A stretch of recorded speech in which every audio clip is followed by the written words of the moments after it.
Un caseggiato anonimo in zona industriale con gli ingressi videosorvegliati e accanto una bisca clandestina emersa durante le indagini. Era nascosta qui la banca occulta gestita da un sodalizio di cittadini cinesi con al vertice un vero e proprio CDA.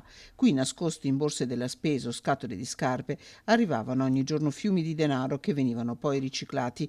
Un'indagine lunga partita dal controllo del territorio ha permesso ai militari dei comandi provinciali della Guardia di Finanza di Venezia e Padova, coordinati dalla Procura di Padova, di indagare 21 persone, 17 le misure cautelari eseguite per reati diversi, tra i quali l'associazione a delinquere, 7 in carcere, 5 agli arresti domiciliari, altri 5 con l'obbligo di firma. Non abbiamo trovato un vero e proprio capo dell'organizzazione, ma una serie di personaggi che avevano un ruolo importante di promotori e di coordinatori di questa associazione. Poi il problema è che sicuramente ci sono dei contatti direttamente anche con la madrepatria, con la Cina, e lì chiaramente diventa difficile andare a investigare. Nella banca contasoldi, cassaforti, un ingresso sorvegliato e permesso solo a volti noti. I 3 soci avevano accanto 2 donne, una che gestiva la raccolta e la distribuzione del contante, l'altra coinvolta nella rete di prestanome. Accanto ai 3 soci anche un soggetto definito il commercialista, specializzato nella gestione delle società di comodo e nel trasferimento del denaro all'estero, una struttura flessibile in grado di usare anche le criptovalute.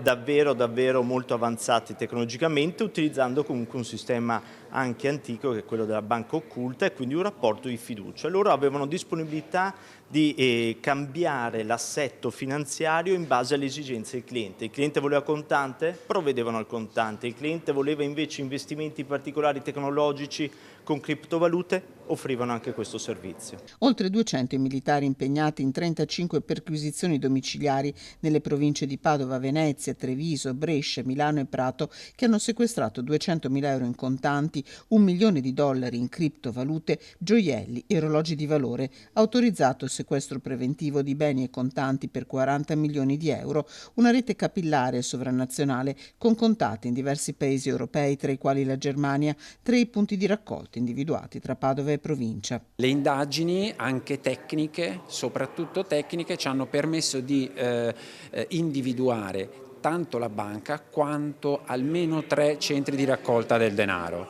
2 abitazioni private e un ufficio all'interno del centro ingrosso Cina. La banca prestava denaro a usura con tassi del 120%, ma finanziava anche i giocatori d'azzardo della vicina bisca clandestina.